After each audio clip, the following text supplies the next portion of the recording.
Plot twists in D&D are not totally necessary, but they can be fun if executed well. But what happens if a DM panics and feels compelled to cram way too many plot twists in the story?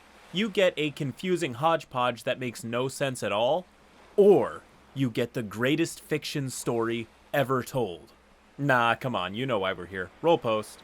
As a disclaimer to start off, this campaign had a lot of issues, and if I delved into all of them, I know that I would hit the word limit. So, to keep things simple, I will be focusing on some of the issues that came up with my specific player character. I've been a longtime player of D&D, for almost 15 years now, but my partner and I live pretty far away from our other friends. Because of this, I had not been able to play in a long while. So when a friend reached out to let me know a friend of his was starting up a D&D game and asked if we wanted to join, I was all for it. It would be my first game jumping in with people that I mostly didn't know beforehand, but I trusted my friend who gave the invite and decided to join regardless. I was going to play my first ever wizard, Illusion School. He grew up as a noble under a controlling and abusive father and had never had a chance to see the world, using illusion magic to create scenes from the world that he envisioned in the books he read that he wished he could see for himself. I wanted to come up with a reason for him to leave home, and so the DM and I cooked up the premise that he was in love with his childhood servant / best friend, as this was the only person his age that he had ever gotten to know. His father found out about his secret relationship and ordered the execution of said friend. When this happened, my PC ran away from home. Pretty basic as far as backstory goes. Whoa, you say basic like that's a bad thing.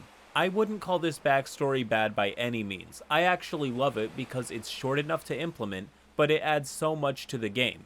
It adds characters to the world and flavor to the characters. In my opinion, people are way too worried about playing into cliches or stereotypes, but like, listen, if it's been done a million times before, maybe that's just because it worked a million times. There are only so many ways to lay a brick. Over-indexing on cliches is only a problem if you personally don't like it. If you bring a rogue to the table with a tragic backstory and dead parents, other people might think, "Aha, classic rogue." But that's about it. Only you are gonna hold it against yourself long term. Anyways, when we ran through the backstory, the DM decided that the father was also implied to have killed his mother and grandpa at some point. I guess? I thought that was overkill, but whatever. He wrote it into the world, so I went with it. For background, I gave him the inheritance option where my PC had taken a necklace with him when he ran away. I figured it would be something we could use for the story later. I would regret this. Keep the necklace in your mind for later. So, anyways, my wizard runs away from home and ends up meeting with the rest of the party, which consists of a rogue, a bard, a warlock, and a barbarian. Since my character had lost everything, I started him out with a very jaded personality. He was bitter and hesitant to try new things. He ended up having a come-to-Jesus moment with one of the world's deities, who told him that him shying away from the world was the opposite of what his loved ones would have wanted for him. They would want him to be kind and live life to the fullest in their honor. It was honestly a pretty good role-playing moment, and I was able to really spring off of it to start my chapter down a road of growth and development. That is what I thought was going to happen, at least. So I started to slowly change the way I played my wizard after that, making him work hard to choose kindness and reach out to his fellow party members. With the other members at least, he ended up developing a pretty close relation to them. He ended up being the heart of the party. So now, to get to where things turned weird. The party overall worked well together. The NPCs and how they treated my wizard were a different story. My character, who had this big played out character growth moment of learning to be kinder to others instead of bitter from his sadness, remember, this was suggested by an NPC the DM played, was now being constantly told by NPCs in the world that he was weak because he was kind, and he was just gonna get taken advantage of that way. And this is not one or two NPCs either. Every NPC we ran into treated him this way, to the point where it started to feel less like roleplay and more like the DM's opinion. It just felt weird. Okay, I see what the DM is trying to do here. He wants OP's wizard to be a kind person in a cruel world, because, as it was said earlier, the world's deity told OP to be more open and kind, So where does that leave us? The DM makes this point by having every single NPC snark at you for being nice? That's entirely the wrong way to execute on this otherwise good idea. Has anyone heard the rule, show don't tell? Simply, don't make everyone verbally mean to OP for it. That gets annoying.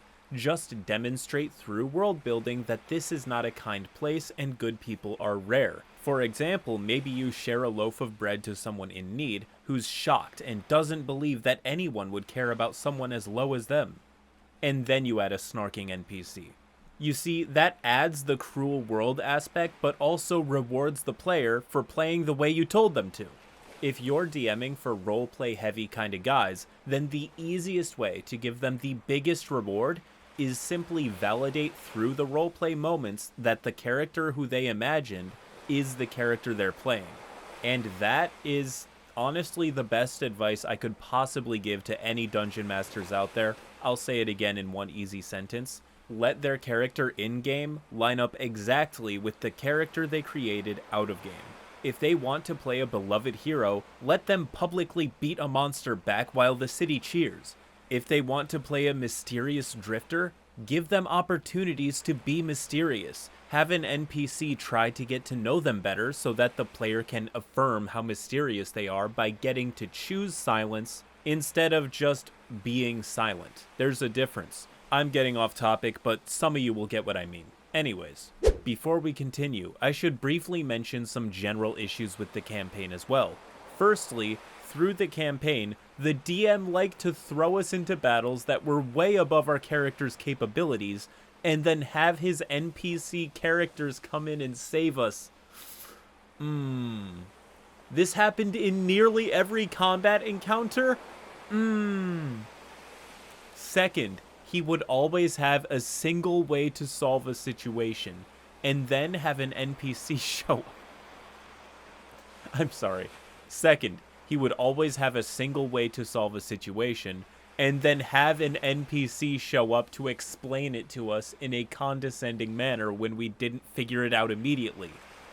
And we always tried to figure it out. We were the type of party that really brainstormed and threw out ideas. Okay, I'm sorry for interrupting the story so quickly, but I couldn't help myself. It's rare to find a DM more self-indulgent and wrong than one who makes their super cool NPC show up to bail out the party. It's my least favorite thing that DMs repeatedly do. Over-involving DMPCs taps into every single DMing flaw all at once. It's not caring about the player's experience. It's laziness and controlling at the same time, and it's rare that you get both. It's also taking all of the oxygen out of the room and screaming, "Me! Look at me! Look at me and witness how cool my characters are!" Like, yeah, it's real easy to make your self-insert swordsman look like a baller when you can bend the world around how powerful he is. Like, come on. You make problems the party can't solve, and then throw your made-up self-insert condescension company to gallivant all in with a, "You couldn't solve this? It's actually really obvious if you made it up, yeah. I don't know why you couldn't, I don't know why you couldn't get it. I'm just that cool and intelligent, I suppose." The thing is, having even an ounce of empathy makes this behavior impossible. If you have any consideration whatsoever of what the players think, the idea of replacing the players isn't a viable option, really. Anyways, where does this lead? The warlock, played by my partner, the barbarian, and myself were all getting pretty sick of this behavior by the end of things. We all talked about quitting, but we were almost to the end of the campaign, so we decided to just stick it out to the end. In hindsight, I wish we had just quit. So the DM gives us, as the players, this lore that there are these extraplanar beings that are threatening to destroy our world. We asked him if this was part of the plot, and he said no. This information was only there for world building. Remember that necklace I had mentioned before? Well, as it turns out, he drops on us that one of those beings was in my wizard's necklace, and my character does not have this knowledge. It comes into play because the being in the necklace is telling me that it's his dead lover. I'm not allowed to roll insight to see otherwise. So I'm forced to believe this without any other option. My character wants to help him, whether it's through moving on or some sort of resurrection, because as far as he knows, This is a soul that he loves dearly and wants to help. Out of game, our DM told us that our final battle was to confront my wizard's father, since we had learned that he was controlling the people of his hometown and making them all miserable with high taxes and militant control. Instead, on the way to said town, the DM decides to have the necklace take my character over, with no wisdom saves to prevent this, and forced him to fight the party, even going so far as to make him cast spells that were way above his level. This party was level 7, but still he made him cast Disintegrate, which again, he did not have, so he just disintegrated the barbarian character, killing him instantly. The battle ended when the party got the necklace off of my PC. But just earlier, the DM told us these extraplanar beings were only there for world building. Huh. It was not communicated to us clearly at all that my PC being taken over like this was supposed to be the boss fight. We were told that it was going to be my character's father, and so we had a bunch of potions that we were saving for the face-off with his dad that could have prevented the barbarian's death had we known. That, plus the fact that I lost control of my character for that battle, makes it needless to say that I was upset about not only having my character being forced to kill a party member, but also having to sit out the final battle since the DM hijacked my wizard in the first place. Once we got to his hometown in the aftermath of that train wreck, it was revealed, per the DM, that his father was under the influence of the necklace too, so he can't be at fault for any of the abuse my character was put through growing up. Oh, and also, he wasn't responsible for his mother's death, but he blamed my PC for it. Oh, and also, he didn't actually kill his lover. He was alive being held prisoner somewhere else. So my character was just overreacting over the entire campaign and can't be mad at him since he didn't do anything. Also, my character was apparently not being seen in the way I was playing him the whole time, so none of the actions I made as the player were real. Oh no. Did the DM actually just mag dump all of the plot twists on him all at once like that? I usually say when a DM just pulls a bunch of plot twists out of nowhere that it's because he's panicking and trying to force an outcome. And that's often true. If something doesn't fall my way as a DM, I can just say, plot twist, everything I led you to believe is wrong, here's how it really went, and just rearrange the whole story. But what makes this worse is, the DM isn't panicking. He just laid it out like that. This is the way he intended for the story to be revealed. As we speak, he's patting himself on the back like, yeah, you've done it again, Pubert. Now my players know that I'm a genius. I'm such a great storyteller. The issue is, these plot twists only fall into two buckets. One, they suck as plot twists, or two, they aren't even plot twists, they're just lies. The one that sucks the most is obviously making the player character an unreliable narrator. Just dropping on them that nothing they did was ever real is a crazy power grab. Now the DM can just rewrite every action you took differently. This is technically a plot twist, but it sucks, and it betrays every reason we like to play D&D. Now, there's another one. The DM said in lore that there are extraplanar beings. He then said that knowledge is only there for world building and has nothing to do with the plot. Then, plot twist, it's actually the biggest part of the story and changes everything. Remember when I told you the boss was your father? It's not. See how smart I am? I just totally subverted the story. I'm M. Night Shyamalan. He. Like, listen, DM, buddy, it's called a plot twist, not a plot break or a plot total annihilation. This wasn't a plot twist, this was just lying. There was no build-up and subversion. The DM just said, here's X, actually Y. That's it. Okay, here's a new rule. You don't actually need a plot twist. You can have a plot twist, but if having one makes the player experience worse, cut it. They won't miss it. I've never heard a player say, gosh, that game was really fun, but it was missing a big plot twist at the end. I don't feel subverted at all. Like, come on. If I'm watching a Saw movie and there's no plot twist, I'll be disappointed. If I'm playing D&D and there's no plot twist, I won't even notice that there wasn't a plot twist. I'll be fine. Now, you might be thinking, wow, this DM sucks. And you would be right, but there's more. because OP's partner, the warlock, jumps in the comments and adds to it. Hi, I'm the partner / warlock in this post, and I wanted to add my experience as well. My character was the child of a minor noble family that held government positions, which, more than anything, gave her a sense of duty and righteousness. A real paladin personality for a warlock. But here's why she was a warlock. The DM came up with this really unique idea that her patron was her betrothed in an arranged marriage to a major noble family, with a powerful magic bloodline. Of course, I loved the idea when it was pitched, and I was open to the end result either being a slow burn romance or a breaking of chains, depending on how the story went. Personally, I thought the slow burn romance would be fun. The patron NPC remained entirely uninterested in my character through the entirety of the game, and it was not without trying. The DM never had the NPC initiate contact or get involved with the adventure my warlock was on, despite all my own attempts at encouraging connection and working with the DM over it outside of play.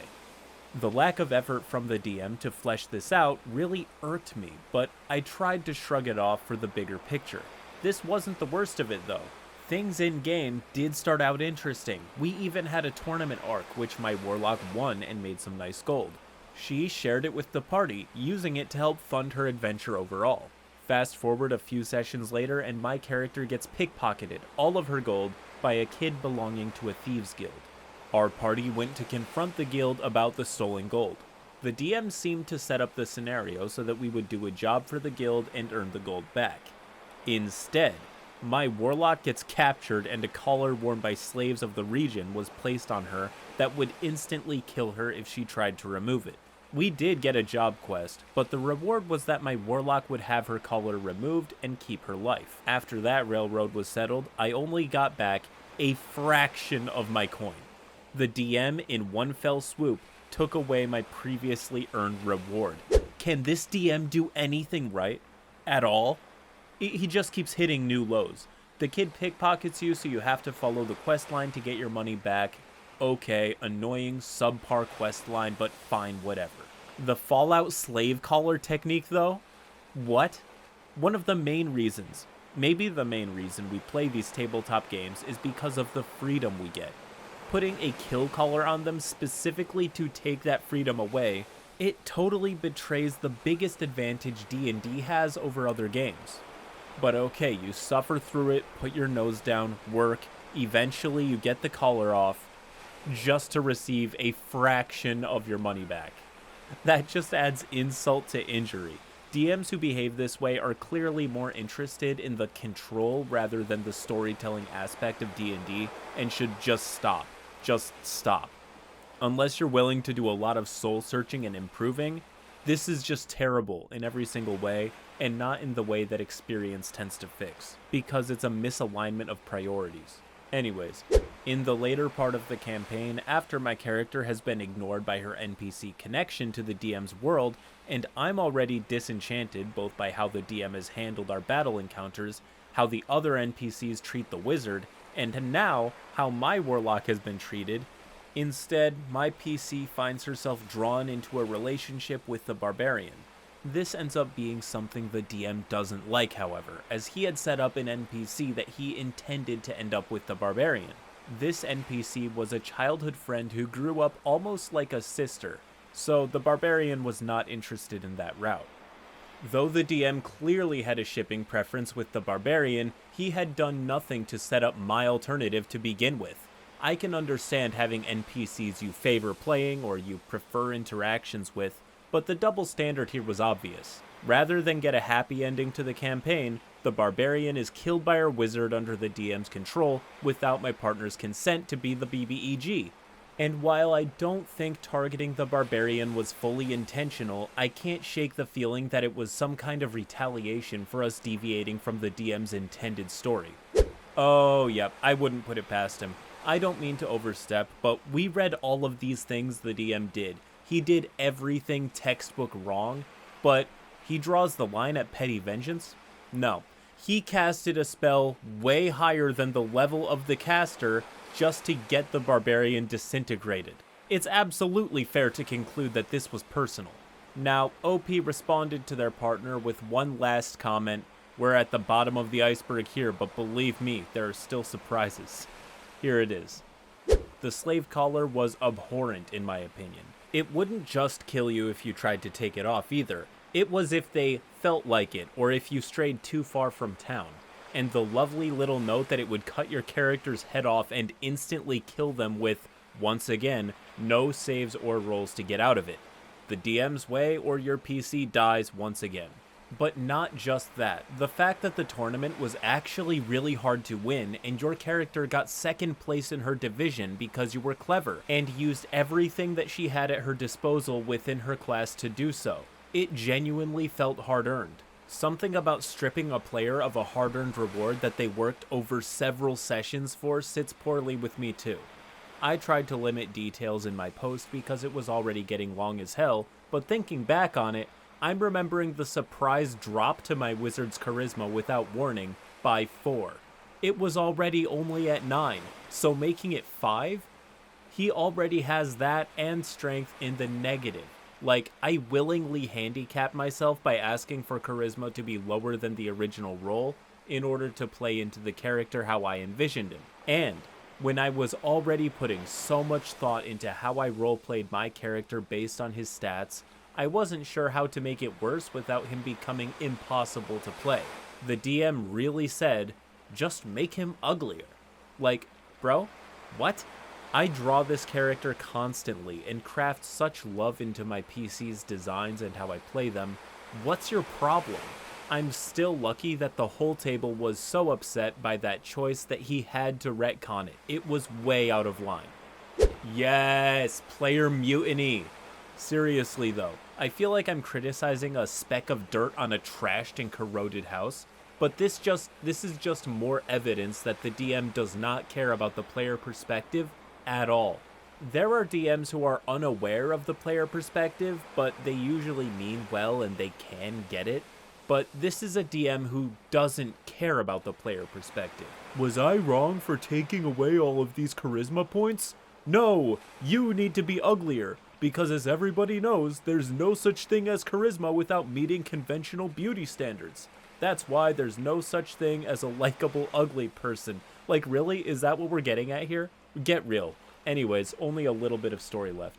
Suddenly messing with the player character's stats and appearance and how the player envisions them without a discussion with the player beforehand, to me, as someone who has DM'd many times before, is an obvious unwritten rule that you don't do. Hell, if you respect the players and the story they're wanting to tell, you don't do it, period. It's a huge breach of agency. The end thing he did with taking control of my character, to me, was the worst thing he did. This is why I put the disclaimer at the beginning that I could only go into some detail, but man, what a case study of what not to do. I couldn't have said it better myself. This has to be the most complete and thorough list of everything a DM should avoid doing. OP and your partner for getting through all of this, you are warriors. And for anyone out there who's seen this type of DMing, shoot me a story via email or r/CritCrab. Till next time.